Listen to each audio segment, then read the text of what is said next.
Satyabama Institute of Science and Technology, Chennai and Sriperumbudur. Sunita Williams உள்ளிட்ட NASA விண்வெளி வீரர்களை மீட்க ஃபால்கன் 9 ராக்கெட் விண்ணில் பாய்ந்துள்ளது. விரிவான தகவல்களுடன் இணைகிறார் சிறப்பு செய்தியாளர் பார்த்திபன். நன்றி பிரியா. நேர்களே, இந்த காலை பொழுதுல உங்களுக்கு ஒரு நல்ல செய்தியோட இங்கே இணைகிறேன். நான் என்னன்னா, இந்திய வம்சாவளியைச் சேர்ந்த சுனிதா வில்லியம்ஸ் கடந்த 9 மாதங்களாக விண்வெளி ஆய்வு மையத்திலேயே சிக்கிட்டு இருந்தாருன்றது தான் கரெக்டான வார்த்தை. ஏன்னா 9 நாளில் முடிய வேண்டிய பயணம் 9 மாதங்களாக நீண்டு இருக்கிறது. நிறைய தியாகங்களை பண்ணியிருக்கார் சுனிதா வில்லியம்ஸ் விண்வெளித்துறைக்குன்னே நம்ம எடுத்துக்கலாம். சுனிதா வில்லியம்ஸோட புச் வில்மோர் அப்படின்ற இன்னொரு விண்வெளி வீரரும் அங்கே 9 மாதங்களாக சிக்கி தவித்துக் கொண்டிருக்கக்கூடிய நிலையில் அவங்கள மீட்டு கொண்டு வருவதற்கான பணிகளில் தொடர்ந்து சுணக்கங்கள் ஏற்பட்டு கொண்டே இருந்தது. இந்த நிலையில் அதனுடைய வெற்றிகரமான ஒரு ராக்கெட் ஏவுதலை இன்னைக்கு அமெரிக்கா நிகழ்த்தி இருக்கு.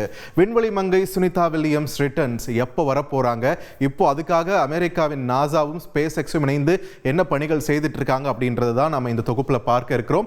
அந்த வகையில் முதல்ல சுனிதா என்னைக்கு விண்வெளி ஆய்வு மையத்துக்கு போனாங்க அப்படின்றத நம்ம பார்த்துக்கலாம். இது அவங்களுடைய 3வது பயணம்ன்றது குறிப்பிடத்தக்கதுங்க. ஏற்கனவே 2 முறை போயிட்டு ஒரு 195 நாள் 127 நாள்ல இருந்துட்டு வந்தாங்க. இப்போ பார்த்தீங்கன்னா 280 நாளுக்கும் மேல வந்து விண்வெளியில் இருக்காங்க. அதாவது 6 மாசம் தாங்க ஒவ்வொரு விண்வெளி வீரருக்கும் லிமிட்டட் ஒரு அசைன்மெண்ட்டுங்க. 6 மாசத்துக்கு மேல அங்க இருக்க விட மாட்டாங்க. ஆனா இவங்க 9 மாசம் வரைக்கும் சுனிதா வில்லியம்ஸும் புச் வில்மோரும் அங்க இருக்காங்க. ஜூன் 5, 2024 விண்வெளி ஆய்வு மையத்துக்கு புறப்பட்டாங்க. ஜூன் 14, 2024 அவங்க திரும்பி இருக்க வேண்டியது. ஆனா அங்க அவங்க போன ஸ்டார் லைனர் விண்கலத்தில் ஏற்பட்ட தொழில்நுட்ப கோளாறு காரணமாக பயணம் தள்ளி போய் இப்போ திரும்பும் நாள் மார்ச் 19, 2025 அப்படின்னு சொல்லியிருக்காங்க. ஆனா இதுவுமே பாத்தீங்கன்னா உறுதிப்படுத்தப்பட்ட தேதி இல்லை அப்படின்றதையும் நாசா சொல்லியிருக்காங்க. ஏன்னா அப்போதைய வானிலை நிலவரம், தொழில்நுட்ப விஷயங்கள் இதெல்லாம் சார்ந்துதான் இந்த தேதி மாறுபடுவதற்கான வாய்ப்பு இருக்குன்னு சொல்லியிருக்காங்க. இப்போ எப்போ புறப்பட்டிருக்கு இந்த ராக்கெட் அப்படின்ட்டு பாத்தீங்கன்னா அமெரிக்க நேரப்படி மார்ச் 14 இரவு 7:03 அதுவே இந்திய நேரப்படி பாத்தீங்கன்னா இன்னைக்கு மார்ச் 15 அதிகாலை 4:33 இந்த ஸ்பேஸ் எக்ஸ் உடைய டிராகன் விண்கலத்தை தாங்கிக் கொண்டு ஃபால்கன் 9 ராக்கெட் விண்ணில் சீறி பாய்ந்திருக்கிறது. பாத்தீங்கன்னா ஒரு கொஞ்ச நேரத்தில் விண்வெளியை போய் அடைஞ்சாலுமே அதன் பிறகு பாத்தீங்கன்னா இட் வில் டேக் 12 to 14 மணி நேரம் வரைக்கும் எடுக்கும்னு சொல்றாங்க. அங்க இன்டர்நேஷனல் ஸ்பேஸ் ஸ்டேஷன் விண்வெளி ஆய்வு மையத்தை சென்று சேர்வதற்கு ஸ்பேஸ் எக்ஸ் உடைய டிராகன் க்ரூ 10 அப்படின்ற ஒரு திட்டத்தின் கீழே தான் இந்த ராக்கெட் இப்ப விண்ணில் பாஞ்சிருக்கு. 4 பேர் இப்ப இந்த ராக்கெட் தாங்கிட்டு போயிருக்கு. அந்த 4 பேரும் போய் என்ன பண்ண போறாங்கன்னு பாத்தீங்கன்னா விண்வெளி ஆய்வு மையத்தை அடைஞ்சதும் அங்க ஸ்பேஸ் கமாண்டரா இருக்கக்கூடிய சுனிதா வில்லியம்ஸ் அவங்களுடைய பொறுப்பெல்லாம் கைமாத்தி விட போறாங்க. இந்த புதிய குழுவுக்கு கைமாத்தி விட்டதுமே அடுத்த சில நாட்கள்ல சுனிதா வில்லியம்ஸ் உள்ளிட்ட விண்வெளி வீரர்கள் வரப்போறாங்க பூமிக்கு. சுனிதா வில்லியம்ஸ் மட்டும் தான் வராங்களான்னு கேட்டீங்களா? இல்ல, சுனிதா வில்லியம்ஸோட 9 மாதங்களாக அங்க சிக்கியிருக்கக்கூடிய புச் வில்மோர், அதோட அவங்களோட சேர்ந்து யார் வராங்கன்னு பாத்தீங்கன்னா நிக் ஹாக் அப்படின்ற ஒருத்தரும் அலெக்சாண்டர் என்ற ஒருத்தரும், மொத்தம் 4 விண்வெளி வீரர்கள் பூமிக்கு வர காத்து கொண்டிருக்கிறார்கள். இன்னும் 2-3 நாட்கள்ல இதற்கான சரியான பதிலானது நமக்கு கிடைச்சிடும். நாசா தரப்புல இருந்தே பாத்தீங்கன்னா ட்விட்டர்ல எக்ஸ் தளத்தில் அவங்க என்ன போட்டிருக்காங்கன்னா சில நாட்களில் அவர்கள் திரும்பி வந்து விடுவார்கள் அப்படின்னு சொல்லியிருக்காங்க. ஸோ அவங்களுமே டேட் ஃபிக்ஸ் பண்ணிக்கல. ஆனா அதிகாரப்பூர்வமற்ற தகவல்கள் நமக்கு சொல்வது என்னன்னா மார்ச் 19 அதிகம் வாய்ப்பு இருக்கிறது அவங்க திரும்புவதற்கு அப்படின்ட்டு சொல்லியிருக்காங்க. தொடர்ந்து நம்மிடையே அண்ணா பல்கலைக்கழக உதவி பேராசிரியரும் விண்வெளி ஆர்வலருமான கவியரசு நம்முடைய இணைப்பில் இணைகிறார். கவியரசு வணக்கம். நிறைய தடங்கள், நிறைய இன்னல்கள் எல்லாம் தாண்டி இன்னைக்கு ஃபால்கன் 9 ராக்கெட் விண்ணில பாஞ்சிருக்கு. இந்த டிராகன் விண்கலம் அங்க இன்டர்நேஷனல் ஸ்பேஸ் ஸ்டேஷனை போய் சேர்றதுக்கு எவ்வளவு காலம் எடுத்துக்கும்? அதன் பிறகு அவங்க பூமிக்கு திரும்புற வரைக்குமான என்னென்ன நெறிமுறைகள் பின்பற்றப்படும்? வணக்கம் பார்த்திபன். காலையிலே ஒரு இனிமையான செய்தியோட வந்திருக்கிறீங்க. ஃபால்கன் 9 ராக்கெட் வெற்றிகரமாக விண்ணில் வந்து பாஞ்சிருக்கு அப்படின்னு சொல்லிட்டு கேட்கறதுக்கு ரொம்ப சந்தோஷம். இதுல முக்கியமான விஷயங்கள் வந்து என்னென்ன பார்க்கணும் பாத்தீங்கன்னா, இன்னைக்கு லான்ச், அதாவது இருக்கிற சவால் நிறைந்த பகுதியில ஒரு கட்டத்தை நம்ம வந்து இன்னைக்கு தாண்டிட்டோம்.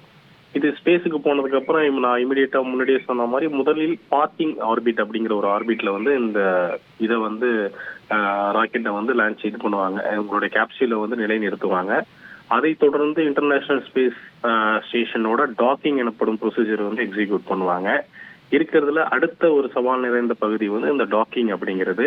இந்த டாக்கிங் இப்போதைக்கு இருக்கிற டெக்னாலஜியை பொறுத்து ஆட்டோமேட்டிக்கா நடக்க கம்ப்யூட்டர்ல கொடுத்தாலும் மேனுவல் ரைடும் கொஞ்சம் அப்பப்ப கரெக்ஷன் ஏற்படுத்த வேண்டியிருக்கும். அதனால அடுத்த சவால் நிறைந்த பகுதி வந்து இந்த டாக்கிங். ஸோ இது கிட்டத்தட்ட ஒரு 6 மணில இருந்து ஒரு 12 மணிக்குள்ள இந்த ப்ரொசீஜர் வந்து எக்ஸிக்யூட் பண்ணுவாங்க. அதாவது ஃபைனலா நம்ம ராக்கெட் வந்து எந்த இடத்துல போய் நிலைநிறுத்திருக்காங்க, இன்டர்நேஷனல் ஸ்பேஸ் ஸ்டேஷன் இப்போதைக்கு எந்த இடத்துல இருக்கு, இந்த 2 பொசிஷனையும் பொறுத்து அதை கரெக்டா எந்த நேரத்துல எந்த இடத்துல மீட் பண்ணி எந்த இடத்துல வெலாசிட்டி கம்மி பண்ணா கரெக்டா வருங்கிறத கால்குலேட் பண்ணி எக்ஸிக்யூட் பண்ணுவாங்க. கிட்டத்தட்ட 6ல இருந்து ஒரு 12 மணி நேரம் தான் இது இந்த ப்ரொசீஜர் நடக்கும். இது முடிஞ்சதுக்கு அப்புறம் இங்க இருந்து அதாவது விண்வெளிக்கு போன இந்த டீம் அங்க இன்டர்நேஷனல் ஸ்பேஸ் ஸ்டேஷனுக்கு போவாங்க. பொறுப்புகள் ஹேண்ட் ஓவர் பண்ணதுக்கு அப்புறம் திருப்பி அங்க இருக்கிறவங்க திருப்பி இதே கேப்சூலுக்கு வருவாங்க. அப்போ அன்டாக்கிங் ப்ரொசீஜர் நடக்கும். இன்டர்நேஷனல் ஸ்பேஸ் ஸ்டேஷன்ல இருந்து பிரிந்து வரும். இதற்கு அப்புறம் தான் ரொம்ப ரொம்ப மிக முக்கியமான சவால் நிறைந்த பகுதி ரீஎன்ட்ரி எனப்படும் ஃபேஸ். இந்த ரீஎன்ட்ரி தான் ரொம்ப ரொம்ப இருக்கிறதுலே வந்து ரொம்ப குரூஷியலான ஃபேஸ். ஏன்னா பூமிக்கு திரும்பி வர அந்த கேப்சூல் கிட்டத்தட்ட 39,000 கிலோமீட்டர் வேகத்துல பூமிக்கு வந்து திரும்பி வரும். அதாவது 40,000 கிலோமீட்டர் கூட சொல்லலாம். அந்த வேகத்துல வரும்போது காற்றோட உராய்வு ஏற்படுத்தி வெப்பநிலை ரொம்ப அதிகமா போகும். வெப்பநிலை எப்படி இருக்குன்னு பாத்தீங்கன்னா ஒரு எரிமலை குழம்போட வெப்பநிலைக்கு ஒத்த ஒரு வெப்பம் இந்த ரீஎன்ட்ரி ஃபேஸ்ல நடைபெறும்.